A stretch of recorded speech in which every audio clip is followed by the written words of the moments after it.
자, 우리 짧은 말씀이니까요. 우리 두 번 같이 읽겠습니다. 로마서 3장 28절. 자, 같이 읽습니다. 시작.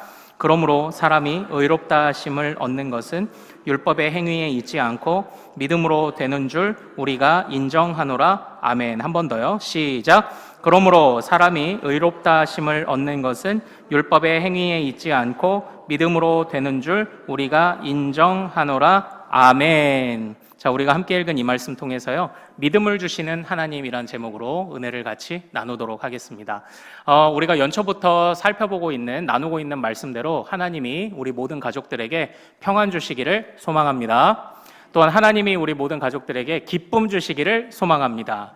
또 하나님이 우리 모두에게 굳건한 믿음 주시기를 소망합니다. 제가 이제 주보에 묵상 질문들을 이렇게 첫 주부터 이렇게 넣고 있습니다. 오늘 설교를 참고하시면서 그 묵상 질문을 하나하나 풀어보시고 답을 달아보시는 것으로도 우리의 내면을 점검할 수 있는 또 좋은 기회가 될 거라 생각합니다. 묵상 질문에 1번에 나왔던 질문을 제가 똑같이 한번 여러분들에게 한번 여쭤보고 싶습니다. 하나님께서 정말 지금 당장 여러분에게 3가지 소원을 들어주시겠다라고 하신다면 여러분들은 무엇을 구하고 싶으십니까? 3가지 소원. 하나님이 여러분들에게 3가지 소원을 들어주시겠다고 한다면 무엇을 구하시겠습니까? 참고로 저는 이와 비슷한 상황이 한 번은 있었습니다. 제가 이제 아내와 이제 결혼을 결심하고 하는 무렵에 서로 이렇게 물질을 서로 바랄 수 있는 그런 처지들은 아니었고, 이제 서로에게 바랬던 3가지가 있었어요. 그게 뭐였냐면, 대표적인 3가지 있죠. 믿음, 소망, 사랑. 이제 이 3가지를 이렇게 구했어요. 이제 왜냐면 저희만의 결혼 철학이 있었어요. 하늘의 문을 여는 믿음의 열쇠. 그리고 미래의 문을 여는 소망의 열쇠.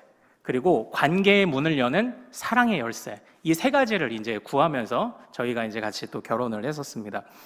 물론 살다 보면서요, 이 3가지만으로 됐을까요? 안 됐을까요? 물질도 필요하고 구하는 순간도 물론 있었죠. 그러나 나름 이런 경험이 그래도 저희에게는 그래도 자랑으로 남아있어요. 자, 이것처럼 어쨌든 여러분들에게 하나님이 3가지를 들어주신다고 하면 무엇을 구하시겠습니까? 무엇을 구하시겠습니까? 이제 로또, 주택복권, 연금복권 이렇게 구하실지 모르겠습니다만 3박자, 삼위일체. 농담이지만 제 친한 목사님은 애플에서 나온 이런 기기들을 잘 쓰시거든요. 그래서 아이폰, 맥북, 아이패드, 이게 이제 애플의 삼위일체다 이렇게 말씀하셔가지고 제가 이제 삼성폰을 쓰다가 아이패드만 샀더니 이거 아직 삼위일체를 다 신뢰하지 않는다고 막 이러시는 농담도 있었는데요. 자, 3가지 소원, 많은 것이 있을 겁니다. 건강이 없으신 분에게는 건강을, 그리고 자녀들과 함께 화목하고 싶으신 분들에게는 자녀와 가정의 문제를, 또 물질의 문제를 구할 수 있습니다. 자, 그런데 그 3가지 소원을 이제 각자가 대답해 보세요. 그 중에 믿음이라는 것이 혹시 있으셨습니까? 여러분이 3가지를 하나님이 들어주신다, 3가지를 아뢰어봐라 했을 때 믿음이 지금 여러분이 생각하신 3가지 안에 혹시 있었나요? 아마 나름의 이유가 있으셨을 겁니다. 믿음을 그 3가지 안에 넣지 않으셨다면 아마 나에게 이미 믿음이 있기 때문이라고 생각하셨을 가능성이 클 거라고 생각을 합니다. 그리고 또 믿음이 그 3가지 안에 있었다면, 첫째든 둘째든 셋째든 있었다면 또 나름대로 믿음을 구하시는 이유가 있을 것이라고 생각을 합니다. 근데 중요한 것은 우리 모두가요, 부인할 수 없는 사실이 있죠. 우리가 신앙생활을 할 때, 이 신앙생활이라는 말도 그렇죠. 믿음이 가장 중요하다는 것을 우리가 잘 알고 있지 않습니까? 그래서 오늘 우리가요, 이 믿음에 대한 것을 한번 좀 살펴보기를 원합니다. 그런데 이 믿음은 우리가 아무리 강조하고 강조해도 지나침이 없을 것입니다. 그리고 지금까지 수십 년 신앙생활 해오시면서 믿음을 강조하는 말씀들을 많이 들으셨을 거예요. 그러면 한번 질문을 드려볼게요. 믿음이 왜 중요합니까? 믿음은 왜 중요한 것일까요? 자, 어떤 이유로 여러분은 믿음이 중요하다고 생각을 하십니까? 자, 우리 로마서 1장으로 가겠습니다. 로마서 1장 16절로 가겠습니다. 로마서 1장 16절에서 믿음이 왜 중요한지를 우리가 볼 수 있습니다. 로마서 1장 16절.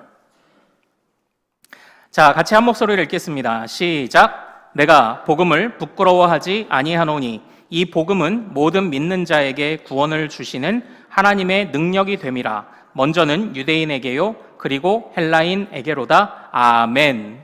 이 말씀에서 믿음이 왜 중요한지 발견하실 수 있겠습니까? 지금 이 안에서 이 믿음이 수식하고 있는, 믿음과 함께 짝을 이루고 있는 단어가 무엇인가요? 그것은 바로 복음이에요. 복음. 자, 그럼 잘 찾으셨습니다. 그러면 이 복음이 두 가지 성격으로 지금 언급되고 있는 것을 보실 수 있을 겁니다. 복음은 무엇입니까? 첫째는 구원을 주시는 복음이에요. 그리고 두 번째는 하나님의 능력의 복음입니다. 구원을 주시는 복음과 하나님의 능력을 주시는 복음을 누리는 유일한 통로가 무엇입니까? 믿음이라는 거예요. 믿음. 기억하기 좋게 이게 아주 운율이 딱 맞습니다. 같이 한번 따라해 볼까요? 복음, 믿음. 복음, 믿음. 네, 바로 그겁니다. 그것도 생각나시죠? 우리가 예전에 이거 비슷한 거 했던 거 기억나시나요? 같이 한번 따라해 볼까요? 은사, 봉사. 네, 모든 은사는 봉사를 위함이다. 자, 그리고 복음의 짝꿍은 뭐다? 복음, 믿음. 같이 한번 따라해 보죠. 다시. 복음, 믿음. 복음, 믿음. 네, 이걸 꼭 기억하십시오. 그래서 믿음이 중요합니다. 구원의 복음이요, 하나님의 능력의 복음을 경험하는 유일한 통로가 무엇이다? 그게 믿음이에요. 그래서 이 믿음이 중요하다고 이야기를 하는 겁니다. 특별히 그래서 이 로마서에서 사도 바울은 믿음을 굉장히 강조하고 있습니다. 참고로 이 신약 성경에 대부분 믿음이란 단어가 믿는다라는 동사나 명사나 이런 것들이 많이 쓰였는데, 나중에 한번 그런 기회가 있으면 좋을 것 같아요. 요한복음에서는 믿음이 무려 88회가 쓰였습니다. 그리고 사도행전에서는 57회, 그리고 로마서에서 35회가 쓰였어요. 그러니까 나중에 우리가 하나님이 원하시는 믿음이 무엇인지를 알려면 요 말씀들만 우리가 샅샅이 살펴봐도 좀 많은 힌트를 얻을 수 있을 것이라고 생각을 합니다. 언젠가는 우리가 이 말씀을 나눌 기회가 또 있을 것이라고 생각을 합니다. 이처럼 믿음은 복음, 구원의 복음과 하나님의 능력의 복음을 우리로 하여금 누리게 하는 유일한 통로입니다. 자, 그런데요, 이 믿음이다라는 것은요, 좋은 믿음이 있고 그리 좋지 않은 믿음이 있어요. 자, 그건 우리가 어떻게 구분하면 될까요? 1장 17절로 가겠습니다. 1장 17절. 자, 우리가 읽은 1장 16절 바로 다음 말씀이죠. 자, 좋은 믿음이 무엇인지를 17절에서 찾아보십시오. 1장 17절 같이 읽습니다. 시작. 복음에는 하나님의 의가 나타나서 믿음으로 믿음에 이르게 하나니 기록된 바 오직 의인은 믿음으로 말미암아 살리라 함과 같으니라. 아멘. 자, 여기서 좋은 믿음은 무엇일까요? 우선 하나씩 잠깐 간단히 보겠습니다. 복음에는 하나님의 의가 나타났답니다. 하나님의 의가 무엇인지 이전에 말씀드린 적이 있어서 제가 간단히만 말씀드릴게요. 복음에는 하나님의 의가 나타났다. 첫 번째는 의로우신 하나님이 복음으로 자신을 알리셨다예요. 그러니까 복음 때문에 우리가 하나님을 깨닫게 되었다입니다. 의로우신 하나님을 깨달았다. 그리고 또 두 번째는 그 의로우신 하나님이 우리를 의롭게 하셨다. 그러니까 복음을 보면서 우리는 두 가지 유익을 얻는 겁니다. 하나님이라는 분을 깨달아요. 그리고 하나님이 우리를 어떻게 변화시키시는지를 깨달아요. 이게 복음이 주는 두 가지 의라는 겁니다. 하나님의 의.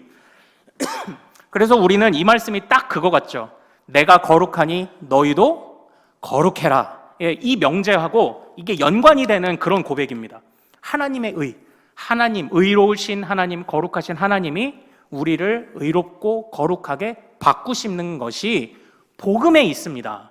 그리고 그 복음을 누리는 것이 믿음인데, 그 믿음을 그냥 믿어라 또는 믿음이라고 하나로 표현하지 않고 17절에서는 이렇게 표현했어요. 믿음에서 믿음으로, 믿음으로 믿음에, 믿음으로 믿음에 이른다, 이렇게 표현을 했습니다. 우리는 여기서 좋은 믿음이 무엇인지를 하나 보게 돼요. 그러니까 우리 믿는 신앙생활에 있어서 복음을 온전히 누리는 것, 하나님과 하나님의 능력을 누리는 것이 핵심은 믿음인데, 그 믿음이 시작부터 끝까지 일관되어야 한다라는 것을 이 말씀이 보여주고 있어요. 그리고 또 이렇게도 생각해 볼 수 있죠. 그 믿음이 처음에만 믿고 끝나는 것이 아니라 처음에도 믿었고 지금도 믿고 있고 앞으로도 믿을 것이다라는 그 다짐 안에서 우리의 믿음이 좋은 믿음이라고 평가받을 수 있다는 겁니다. 같이 한번 따라 볼까요? 좋은 믿음이란 믿었고, 믿고 있고, 믿을 것이다. 네, 이거예요. 좋은 믿음이란 이거예요. 이걸 고백하는 게 좋은 믿음이에요.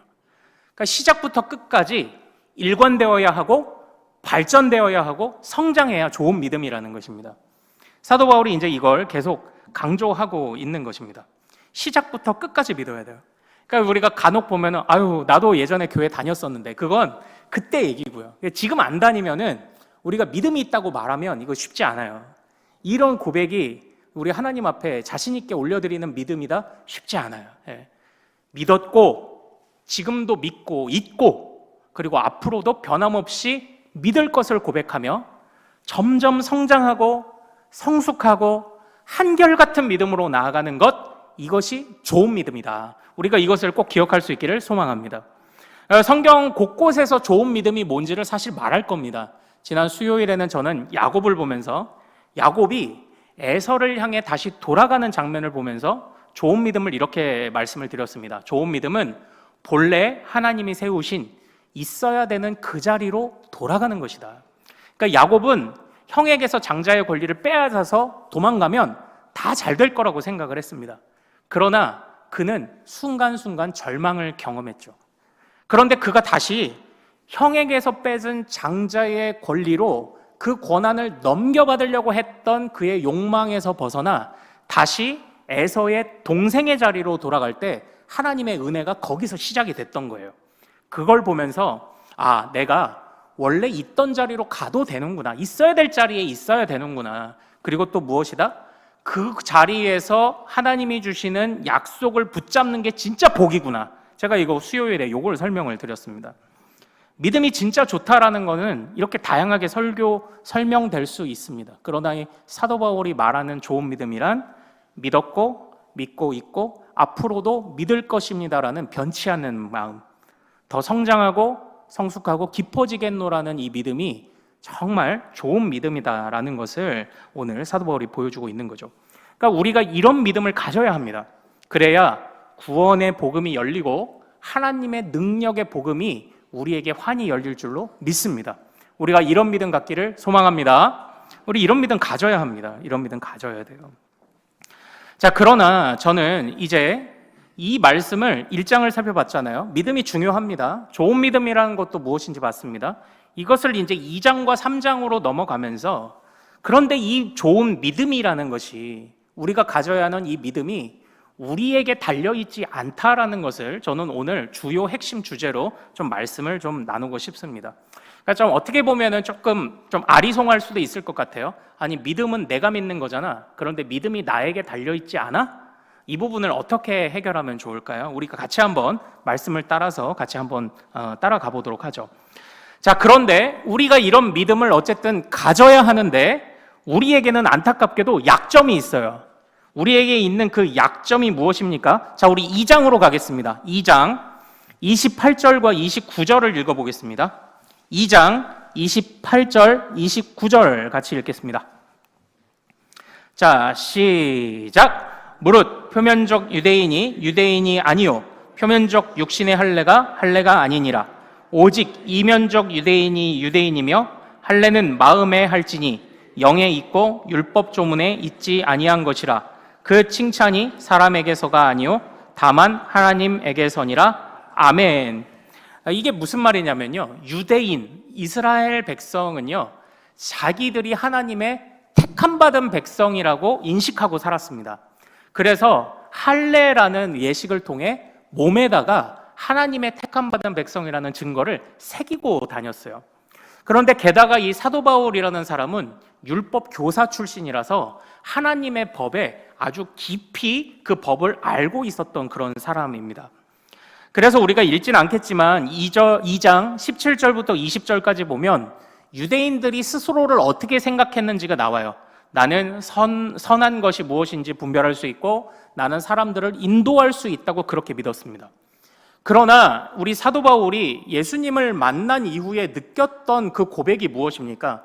내가 몸에도 내가 하나님의 백성이라는 징표를 새겼고 머릿속에도 하나님의 말씀과 법이 가득한데 내 마음속을 하나하나 뜯어보니까 하나님의 마음에 들 만한 것이 하나도 없음을 발견하게 됐던 거예요.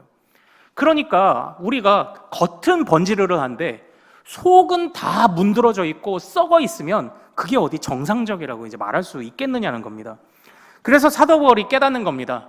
할례를 받으려면, 하나님의 백성의 징표를 새기려면 차라리 마음에 새겨라. 너의 마음이 하나님 앞에서 어떤지를 점검해라 이거예요.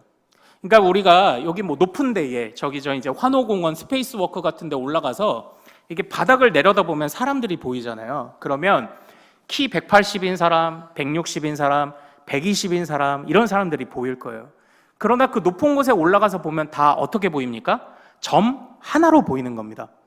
그것처럼 우리가 서로 너 유대인이냐? 아니냐? 너 율법 얼마나 알아? 난 100개 안다? 너 50개밖에 못 알지? 했지만 저 높으신 하나님의 기준을 놓고 생각해 보면 그 기준을 만족시킬 수 있는 자가 아무도 없다는 걸 사도 바울이 깨달은 거예요. 그래서 이 세상에 잘났음을 자랑할 수 있는 사람은 아무도 없구나. 오히려 자기가 유대인이잖아요. 이 유대인이 이 율법을 통해서 본래 온전히 깨달아야 했던 게 뭐냐면 우리 첫 번째 화면을 한번 좀 보도록 하겠습니다. 자, 같이 읽습니다. 시작. 죄를 깨달음, 죄를 억제함.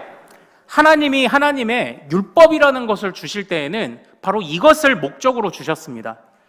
그러니까 죄가 무엇인지를 깨닫는 거예요. 예, 내가 모를 때에는 죄가 모르는 그 아무것도 이제 모르는 거죠. 예. 그럼 우리 뭐 어린 아이들이 유치원 갔는데 이제 몰라가지고 그냥 엉겁결에 그냥 애를 딱 때리고 올 수 있잖아요. 그때 부모가 가르쳐 주는 겁니다. 때리는 건 나빠. 그러면 그때부터 아이가 아는 거죠. 아, 내가 죄를 지었구나. 이제 이렇게 되는 거예요. 이렇게 되는 겁니다. 그래서 하나님이 그의 백성들에게 구약의 율법을 주실 때에는 죄를 깨닫고 그리고 그 율법이 뭐예요? 죄는 심판받는다라는 메시지가 가득하기 때문에 하나님을 두려워하면서 죄를 억제하도록 내가 얘 또 때리면 엄마가 나 혼내겠지? 손이 올라가도 내려야지. 이렇게 죄를 억제하는 효과들이 이제 있는 것이 이제 율법이었다라는 것입니다. 그런데 문제는 이것을 하나하나 다 지킬 수도 없을 뿐더러 사도 바울이 이제 그걸 깨닫는 거예요. 내가 알기는 많이 알았는데 지킬 수도 없었고 남들보다 더 많이 안다는 게 곧 뭐예요? 나의 죄가 더 많이 밝혀졌음 밖에 드러나지 않는 거예요. 그러다 보니까 사도 바울이 예전에는 나는 율법 교사고 열심도 있고 나는 할례를 받아 내 몸에 하나님의 백성의 징표도 새겼는데 하나님을 제대로 만난 이후에 아무것도 아니었구나를 깨달은 거예요. 오히려 내가 알면서도 행하지 못했으니 더 크게 심판받아야지. 그러니까 이것만을 깨닫게 됐던 것이 이제 사도 바울의 마음이다라는 것입니다. 결국 사도 바울이 말하고 있는 궁극적인 건 뭐예요? 하나님 앞에서 온전한 사람은 없다는 거예요. 하나님 앞에서 제대로 된 사람이 아무도 없다는 것을 의미하고 있는 것입니다. 그래서 3장으로 가겠습니다. 3장 19절로 가겠습니다. 19절, 20절. 3장 19절, 20절로 가겠습니다. 자, 로마서 3장 19절과 20절 같이 읽습니다. 시작. 우리가 알거니와 무릇 율법이 말하는 바는 율법 아래에 있는 자들에게 말하는 것이니 이는 모든 입을 막고 온 세상으로 하나님의 심판 아래에 있게 하려 함이라. 그러므로 율법의 행위로 그의 앞에 의롭다 하심을 얻을 육체가 없나니 율법으로는 죄를 깨달음이니라. 아멘. 지금 이 말씀이 이 율법의 기능이 있는 거예요. 율법으로는 죄를 깨닫는 것밖에 안 돼요. 죄를 조금 억제하는 것밖에 안 됩니다. 그러나 우리의 마음은 질겨서 그렇게 해도 죄를 여전히 짓고 그렇게 해도 죄가 억제되지 않는다라는 거예요. 그래서 사도 바울은 자신을 포함한 모든 인간의 상태를 어떻게 고발하냐면 어떻게 고백하냐면 자 23절 3장 23절 같이 보겠습니다. 3장 23절 읽습니다. 시작. 모든 사람이 죄를 범하였음에 하나님의 영광에 이르지 못하더니 아멘. 이것이 사도 바울이 이해하는 이 세상에 살아가는 모든 사람의 영적 현주소예요. 모든 사람은 죄를 범하였음에 하나님의 영광에 이를 수 없어요. 하나님의 법을 알려주어도 조금 죄를 억제하는 듯하고 깨닫는 듯 하다가도 여전히 마음이 하나님 앞에 온전히 돌아서지 않았기 때문에 하나님 앞에 죄인으로밖에 설 수 없는 게 이 세상 모든 사람들의 영적 현주소예요. 모르는 사람도 하나님 앞에 죄인이고 안다고 말하는 자도 하나님 앞에 죄인임을 지금 이야기를 하고 있는 것입니다. 이게 모두가 이게 이 세상 살아가는 사람의 영적 현주소예요. 자, 여기서 제가요 잠깐만 벗어나서 제가 한 가지 이야기를 좀 말씀을 드리고 싶습니다. 요즘 이제 나라를 보면은 나라가 워낙 흉흉하다 보니까 또 이런저런 또 기도 제목으로 기도하시는 또 분들이 많이 계실 것이라고 생각을 합니다. 그런데요, 우리는 이 땅에 정치, 경제, 사회, 문화, 교육 그것들을 위해 기도할 때 어떻게 기도하는 게 좋을까요? 구체적으로 기도하는 것도 필요할 것입니다. 그리고 특히 요즘 보면 정치적인 문제를 보면서 여러분들이 구체적으로 기도하고 계시는 분도 계실 것이라고 생각을 합니다. 그러나 우리가 중요하게 생각해야 되는 것이 뭐냐면요, 이 세상에 어떤 정치인이나 어떤 지도자나 어떤 교육가나 어떤 정당도 하나님의 나라를 대표할 수 있는 사람과 정당과 단체와 기관은 없어요. 왜 그렇습니까? 모두가 죄인이기 때문이에요. 물론 나름대로 그들이 하고 있는 여러 정책들 중에 하나님께서 기뻐하실 만한 것들이 있을 수 있습니다. 그러나 전부는 아니에요. 그래서 우리는 하나님 앞에 완전한 자가 없다는 이 생각을 가지고 우리의 정치, 사회, 경제 이 모든 영역을 바라볼 수 있어야 됩니다. 그래서 요즘에 작금의 현실들을 바라보며 아마 여러분들 중에 특정 정당을 지지하시는 분들도 계실 것입니다. 그리고 다른 정당을 지지하시는 분도 계시겠죠. 그러나 중요한 것은요, 그런 지지자가 될 수 있다고 생각을 합니다. 왜냐하면 여러분들 나름대로 그게 하나님의 뜻을 이루는 길이라고 생각하셨기 때문일 거예요. 그러나 그 안에서도 우리는 분별해야 합니다. 밑도 끝도 없이 무조건 처음부터 끝까지 특정 정당이나 특정 사람이 다 잘했다고 말하는 것은요, 그건 정치를 우상화시키는 거예요. 이 세상에 하나님의 기준에 온전히 닿는 사람은 아무도 없어요. 그러므로 여러분이 특정 정당을 지지하신다면 그 안에 들어가서도 잘한 것과 못한 그 선악을 판단하셔야 합니다. 특정한 사람을 지지하신다고 하더라도 그 안에서 여러분들이 잘한 것과 못한 것을 분별하셔야 됩니다. 그래야 제대로 정치를 위해, 그리고 제대로 경제를, 사회를, 교육을 위해 기도하는 거죠. 그래서 구체적으로 여러분들이 분별하고 기도할 수 있으면 하십시오. 그러나 저는 이 모든 것을 아우르는 단 하나의 기도 제목으로 기도하고 있습니다. 그게 뭐냐면요, 하나님, 선과 악을 분명하게 분별하게 해주십시오. 정치인도 선과 악을, 그러니까 우리가요 지금 예를 들어 지난번 동성애 문제를 가지고 실망하는 국회의원들의 모습이 뭔가요? 그리스도인인데 그 안에서 무조건 당론을 따라가다 보니까 동성애 찬성하잖아요.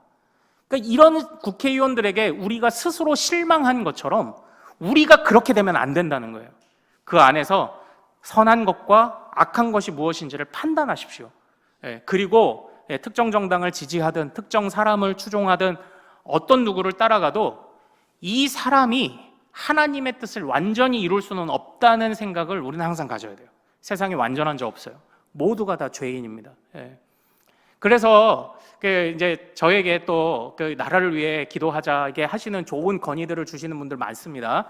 그러나 이 모든 것을 아우를 수 있는, 제가 하고 있는 기도와 제가 이끌고 있는 기도를 좀 이해해 주시면 좋겠어요. 저는 이 세상의 선과 악이 하나님 아래에서 명확하게 분별되면 모든 문제가 다 해결될 수 있다고 생각하는 사람입니다. 하나님주의예요. 저는 투표하면은 어디 특정 정당을 찍을 거예요. 그러나 저는 너 당신 어떤 주의야? 그럼 저는 하나님주의라고 말하겠습니다. 하나님 앞에서 선과 악을 판단하며 그것을 치열하게 고민하며 저의 선택과 저의 지지하는 것들을 저는 그렇게 이어가려고 해요. 여러분들도 좀 그렇게 하셨으면 좋겠어요. 신앙도 마찬가지입니다. 하나님을 우리가 이게 믿음이 중요하다 이제 오늘 살펴보는데 이게 밑도 끝도 없이 그냥 믿어라고 하면요, 이게 또 종교가 우상화가 되기 쉬워요. 우리는 근거를 알아야 하고 그 가치를 알아야 합니다. 물어야 합니다. 하나님, 내가 왜 당신을 믿어야만 합니까? 내가 왜 당신을 따라야만 합니까? 우리 이것을 물어야만 합니다. 안 그러면은 정치도 경제도 사회도 교육도 특정 정당도 특정 사람도 심지어는 우리가 하고 있는 신앙생활도 우상화가 되기 쉬워요. 제가 지난주 말씀을 드렸죠. 미신과 우리 기독교의 차이점이 뭐다? 미신은 나 중심이에요. 내가 정성을 쏟으면 지나가던 어떤 신이 천지신명이든 옥황상제든 하나님이든 누구든 아무나 나 좀 보고서는 나를 도와달라, 이게 미신이에요. 근데 우리는 그거 아니죠. 하나님만이 우리의 참된 신이십니다. 참된 구원자이십니다를 믿으며 그 하나님이 어떤 분이신지를 알고 그 하나님께 나아가고자 갈망하는 게 우리 기독교다, 이렇게 말씀을 드렸죠. 우리가 이렇게 맹목적이면 안 됩니다. 이유를 알아야 돼요. 따라가는 이유를 알아야 됩니다. 자, 다시 돌아오겠습니다. 이처럼 이 세상에 완전한 사람은 없어요. 아무리 수많은 식자와 아무리 수많은 지식을 가진 자, 아니면 뭐 사회의 지위를 가진 자도 완전한 사람이 없다는 것이 바로 이 사도 바울의 고백입니다. 그럼 우리는 어떻게 될까요? 이제 여기에서 우리 믿음의 선배들이 결국 율법이 우리를 어디로 이끌어 가는지 세 번째 용법을 말씀하는데, 우리 다음 화면을 좀 한번 보죠. 자, 같이 읽습니다. 시작. 죄를 깨달음, 죄를 억제함, 자신의 무능력을 인정하며 그리스도를 바라봄. 아멘, 이거예요. 그러니까 결국 유대인들이 못한 게 뭐냐면요, 자신의 죄를 깨닫지도 못했고 자신의 죄를 억제하지도 못했고 메시아를 바라보지도 못했던 거예요. 그냥 이것들을 보면서 나는 이것도 지키고 이것도 지키고 이것도 지키는데 하며 잘났음을 얘기한 게 그게 유대인들의 문제였어요. 그러나 어떻다? 속마음이 하나님 앞에 갈기갈기 하나님 앞에 낱낱이 드러나는 순간 사도 바울은 부끄러움을 느꼈다라는 겁니다. 그것처럼 궁극적으로 우리는 하나님의 말씀 앞에서요, 그래서 사도 바울이 말하는 거죠. 나는 죄인 중에 뭐다? 죄인 중에 괴수다라고 말한 게 그거죠. 사도 바울이 부족해서 그렇게 얘기했을까요? 아닙니다. 죄인 중에 괴수. 하나님을 알면 알수록 죄인 중에 괴수임을 깨닫는 거예요. 그러면 어떻게 살아날 수 있을까요? 그래서 하나님을 알아가며 하나님께 매달리기 시작을 한 거예요. 바로 그게 믿음이죠. 바로 그게 믿음입니다. 그래서 우리는 비로소 오늘 3장 28절, 오늘 본문을 이제 봐야 합니다. 3장 28절 말씀을 같이 읽겠습니다. 자, 시작. 그러므로 사람이 의롭다 하심을 얻는 것은 율법의 행위에 있지 않고 믿음으로 되는 줄 우리가 인정하노라. 아멘. 그러니까 율법의 행위, 우리가 지키면 얼마나 지키겠냐고요. 우리가 정성을 쏟아보면 얼마나 쏟겠느냐고요. 하나님의 기준에는 부족하다는 것입니다. 하나님의 기준에는 부족해요. 그래서 우리의 어떤 행위도 하나님 앞에서 구원받을 만한 잘났음과 공로를 인정할 수 없어요. 그건 믿음도 마찬가지입니다. 여기서 우리는 믿음을 잘 구별해야 됩니다. 믿음은 내가 믿는다라고 말하는 게 맞아요. 그런데 지금 이제 저희를 이 믿음과 은혜의, 믿음과 복음의 관계를 설명하실 때 저희 이제 교수님이 이렇게 설명을 하시더라고요. 한번 잘 들어보십시오. 저는 수영을 못합니다. 그런데 제가 어느 날 그 겁없이 들어갔다가 물에 빠진 거예요. 어떡합니까? 내가 아무리 내 스스로 내 몸을 붙잡고 이렇게 빼내려고 해도, 내 머리채를 스스로 빼려고 해도 나올 수가 없는 거예요. 왜냐? 나는 수영을 못하니까요. 전적으로 물속에서는 무능력하니까. 그런데 그때 갑자기 누가 저기 어디 저수지나 바닷가나 다리, 난간 이런 데 가면은 우리 주황색 묘가 있죠? 주황색? 튜브가 있죠? 근데 누가 갑자기 이 튜브를 던져준 거예요. 그럼 그 튜브를 딱 내 눈앞에 떨어진 튜브를 보면 어떻게 해야 됩니까? 그 튜브를 팔로 감싸야죠. 딱 감싸고 붙잡으면 어떻게 되나요? 그 튜브에 매달린 줄을 가지고 구조하는 사람이 이렇게 구해주는 것 아닙니까? 여기에서 전적으로 무능력한 것이 뭐냐? 우리의 현재 이 세상에 살아가는 모든 사람의 상태예요. 그때 우리에게 던져준 튜브가 뭡니까? 그게 복음이에요. 그게 복음이에요. 그럼 그 튜브를 붙잡는 행위는 뭐였을까요? 그게 믿음이에요. 자, 그런데 튜브를 누군가가 던져줬어요. 나 이렇게 죽나 했는데 튜브를 던져줬습니다. 튜브를 붙잡았어요. 그리고 물속에서 질질질질 끌려 나와서 살았어요. 그러면 그 다음에 어떻게 해야 될까요? 그 튜브를 던져준 사람에게 뭐라고 말하면 좋을까요? 아이고 감사합니다 이렇게 돼야 되죠. 그런데 만약에 아니 그 튜브를 내가 붙잡았기 때문에 내가 살았잖아요. 그러니까 뭐 별로 감사하지는 않고 이제 가던 길 갑시다 이렇게 얘기하면 말이 될까요? 아니에요. 절대로 안 돼요. 절대로 안 돼요. 튜브를 붙잡는 것은 나의 행위였지만 이건 공로도 될 수 없고 이건 뭐라고 잘났다고 말할 수도 없어요. 이걸 붙잡지 않으면 내가 죽기 때문에 붙잡은 거예요. 그러면 결국 가장 중요한 핵심은 뭡니까? 이 튜브를 던져준 사람인 거예요. 이 누군가가 이 튜브를 던져줬다는 사실이 중요한 거예요. 그게 뭐예요? 하나님이 우리에게 복음을 주신 것입니다. 그러므로 우리가 복음을 믿는다고 말할 때요, 그러니까 이겁니다. 제가 일부대 이 설교를 하고 나서 이해를 잘 하셨나 이제 제가 좀 아리송해서 제가 이제 잠깐 2부 쉬면서 고민을 했는데, 제가요 예전에 결혼 전에 누군지 모를 나의 신부가 생기면 주려고 목걸이를 하나 사놓은 게 있었어요. 이 목걸이를 하나 사놓고 금목걸이를 이제 가지고 있었던 겁니다. 그런데 그걸 이제 누구한테 줬을까요? 우리 김효정 씨한테 이제 준 거예요. 결혼을 하면서 하게 되면서 준 거예요. 근데 잘 보십시오. 이 목걸이 뭐 감동스러운 스토리일 수 있습니다. 제가 봤을 때 우와 이쁘다.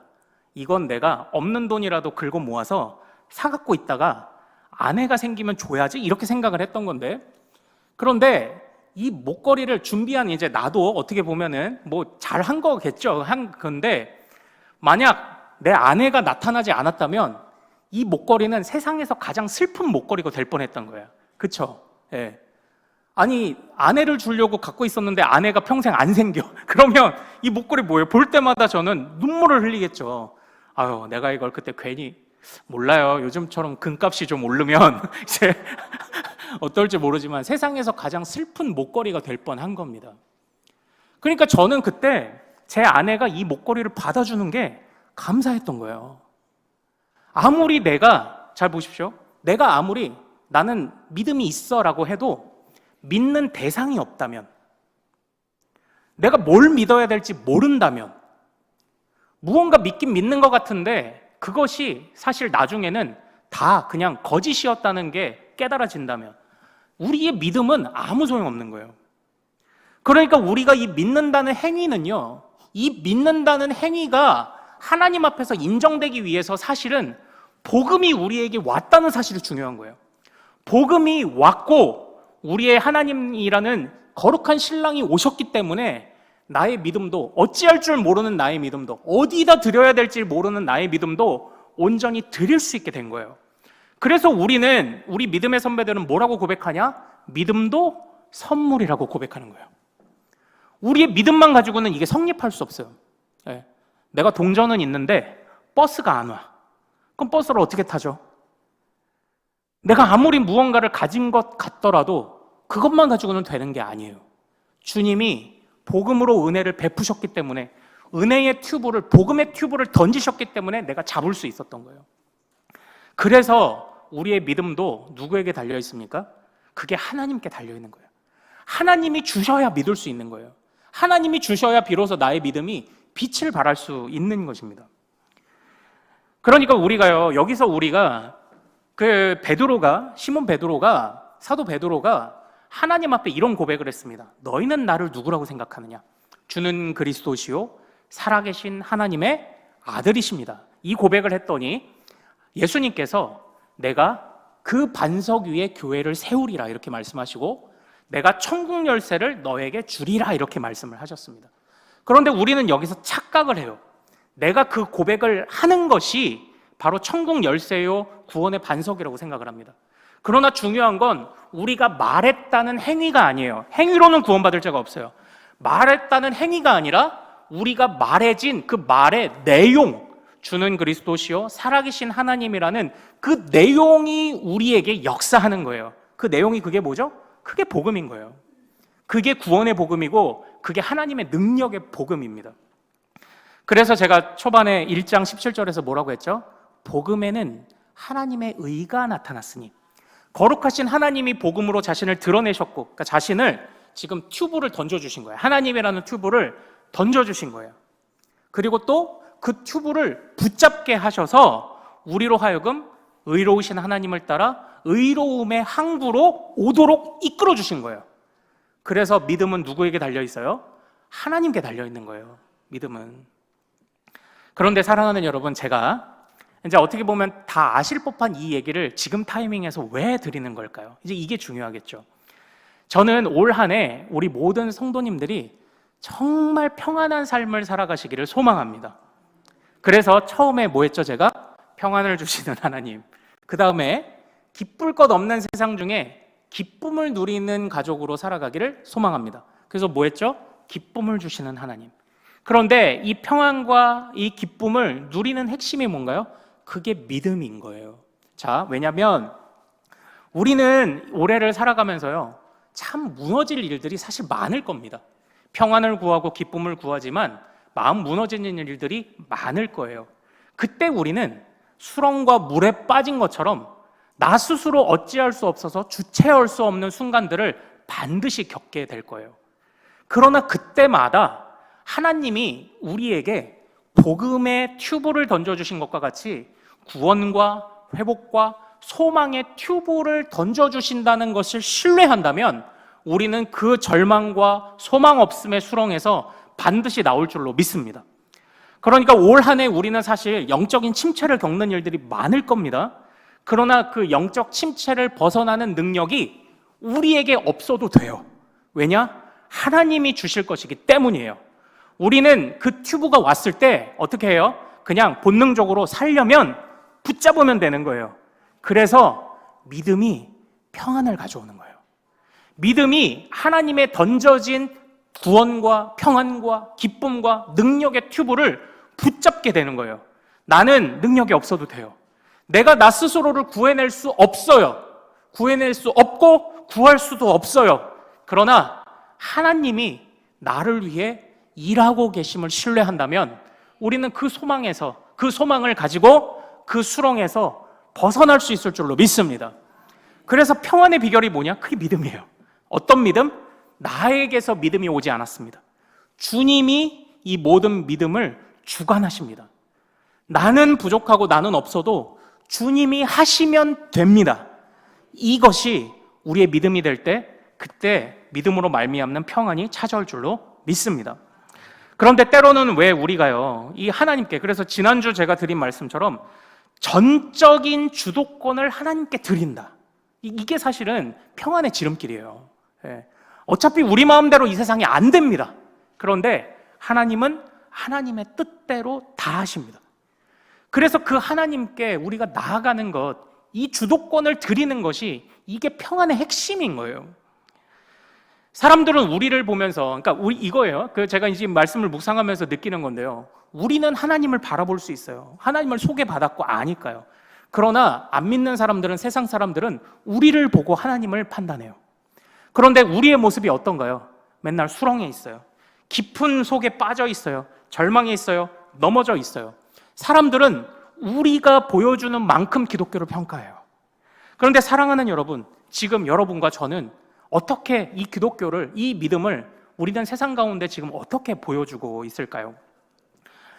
우리가 침체되어 있는 그 자체로도 안타깝지만 우리가 이 기독교 신앙, 하나님을 제대로 대변해내지 못하는 것도 얼마나 참 안타까운 일입니까? 여러분은 지금 하나님을 어떻게 드러내고 계신가요? 여러분은 어떻게? 여러분을 보면서 느끼는 하나님은 사람들이 여러분을 보고 하나님을 어떻게 느낄까요? 그러니까 참 우리 영적 침체는 이게 쉬운 문제가 아닙니다. 이게 정말 어려운 문제입니다. 우리 자신에게도 하나님 나라에게도. 그러나 이 모든 주도권을 하나님이 드릴 때 나는 힘이 없어도 주님이 일하심을 신뢰하는 그 믿음이 우리를 살게 하는 것을 잊지 않으시기를 소망합니다. 주님께 주도권을 드립시다. 우리가 이걸 계속적으로 고백해야만 합니다. 아직도 우리가 주님께 주도권을 드리지 못했다면 뭘까요? 내가 물에 빠졌어요. 튜브를 던져줬습니다. 안 붙잡아요. 그럼 왜 안 붙잡을까요? 살만하다고 생각하니까 안 붙잡겠죠. 그래서 제가 지난주에 말씀드린 게 뭐예요? 우리가 하나님 앞에서 어떻게 기쁨을 누리냐, 어떻게 평안을 누리느냐, 하나님의 뜻을 구하십시오. 내 뜻이 아니라. 내 뜻을 구한다는 건 아직 살만하다는 거예요. 복음을 굳이 당장 붙잡지 않아도 된다고 스스로 인정하는 꼴입니다. 그리고 두 번째 제가 뭐라고 말씀드렸습니까? 하나님의 말씀을 통해 하나님이 어떤 분이신지를 아셔야 합니다. 제가 이렇게 말씀을 드렸어요. 하나님을 왜 알아야 합니까? 예? 지금 이 튜브가 나를 반드시 건져주고 구원해주는 튜브라는 사실을 인정하지 않으면 붙잡지 않아요. 그러니까 그걸 알아야 돼요. 이 튜브만이 유일한 생명줄임을 알 때 그때 이제 그걸 팔에다가 감기 시작을 하는 겁니다. 그러니까 어떻게 해요? 내가 무너져야 된다고 말씀드렸어요. 내가 무너져야 그 복음의 튜브를 붙잡습니다. 그래야 그때부터 내가 아무것도 할 수 없는 순간이 와도 일하시는 주님이 보이기 시작할 겁니다. 저는 올 한 해 우리 모든 가족들이, 저와 여러분이 바로 이러한 믿음에서 주시는 평안을 우리가 누릴 수 있게 되기를 소망합니다. 모든 주도권을 하나님께 드립시다. 제가 이제 마지막 말씀만 드리고 마치도록 하겠습니다. 요즘 새벽 기도에서 우리는 여호수아 본문을 보고 있습니다. 근데 그 안에 보면 여호수아가 실수를 많이 해요. 하나님의 백성인데 실수를 한다고요. 어떤 실수를 하냐면 모든 것을 하나님께 묻고 해야 되는데 안 물어봐요. 그래가지고 여리고성은 하나님의 뜻대로 해서 거대한 여리고성은 무너뜨렸는데 그 근처에 아이성이라는 작은 성은 패배합니다. 그 이유는 하나였습니다. 물론 그 사이에 하나님의 것을 몰래 어기고 훔쳤던 자가 있었는데 여호수아도 지도자로서 잘한 게 없어요. 하나님께 물어보지 않아요. 그러다 보니까 패배를 하게 되는 겁니다. 그런데 하나님이 그 여호수아를 어떻게 하셨을까요? 너 나한테 안 물어봤어? 그러면 바로 그냥 그 자리에서 번개를 내려 팍 쳐 죽이셨을까요? 아닙니다. 여호수아에게 다시 기회를 주셨어요. 근데 그 이후에 여호수아가 잘했으면 좋겠는데 여호수아가 또 잘못을 저지릅니다. 어떤 잘못을 저지르느냐? 이 이스라엘 백성들이 승승장구한다는 이야기를 듣고 많은 가나안 백성들은 그들과 싸우기로 결단도 했지만 어떤 기브온이라는 사람들은 자신들을 멀리에서 온 것처럼 몰래 속여서 이스라엘과 평화의 조약을 맺어요. 그러니까 이스라엘을 속였던 거예요. 이때에 여호수아가 또 잘못을 합니다. 하나님께 또 물어보지 않고 그냥 그들이 멀리서 왔다는 말만 믿고 그들과 평화 조약을 맺어요. 그러면 가나안 땅에 있는 죄악을 심판하며 그들 모두를 몰아내라고 하신 하나님의 뜻이 이미 실현되기가 글러버린 거예요. 그런데 하나님이 그때 여호수아를 또 번개를 내려서 치셨을까요? 아니요. 또 살려주십니다. 그리고 나서 이제 오늘 우리가 살펴본 말씀에서 보면요, 그 이후로 여호수아가 정복한 왕이 31명이다. 이제 이렇게 말씀이 나오는 거예요. 저는 여기서 이 중요한 사실을 하나 보게 됩니다. 우리는 참 부족할 겁니다. 그러나 하나님이 이 여호수아를 성장시켜 가시더라라는 거죠. 올 한 해도 우리가 바로 이런 여호수아와 같이 주님께서 붙잡아 주시는 주도권을 주님께 드리고 주님께서 우리를 성장시켜 주시기를 갈망하는 믿음으로 나아갈 수 있기를 소망합니다. 그때 여호수아가 어떻게 성장하냐면 이 기브온 주민들이 이스라엘을 속였잖아요. 그리고 이걸 나중에 알게 돼요. 그래서 이스라엘의 지도자들이 모여서 이렇게 말합니다. 기왕 이렇게 된 거 저들을 우리를 섬기는 종으로 삼읍시다. 이렇게 얘기를 해요. 그러니까 우리에게 함부로 덤비지 못하도록 종으로 삼읍시다. 이렇게 얘기해요.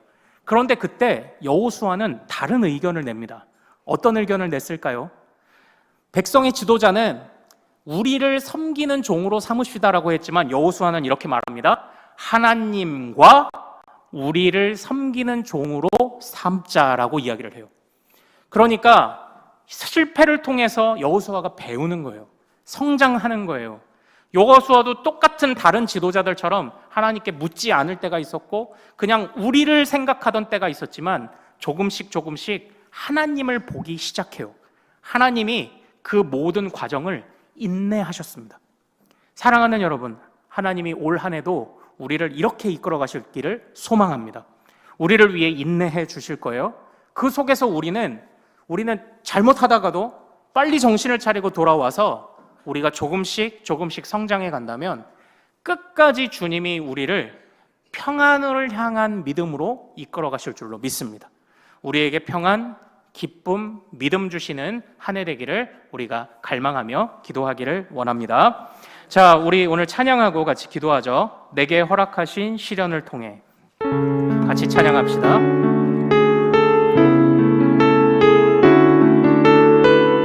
자, 어떤 시련이 와도 나의 믿음 더욱 강하게 자라날 것입니다. 자, 우리 같이 고백합시다. 내게 허락하신 시련을 통해 나의 믿음 더욱 강하게 자라나고 험한 산과 골짜기 지나는 동안 주께 더 가까이 나를 이끄시네. 내가 겪는 시험이 어렵고 힘겨워도 내 주님보다 크지 않네. 내 앞에 바다가 갈라지지 않으면 주가 나로 바다 위 걷게 하리. 나는 믿네. 주의 능력으로 내 삶 새롭게 되리. 나는 믿네. 주의 능력으로 담대히 나가리라. 주와 함께 싸워 승리하리라. 날마다 믿음으로 나 살아가리. 내게 허락하신 시련을 통해 내게 허락하신 시련을 통해 나의 믿음 더욱 강하게 자라나고 험한 산과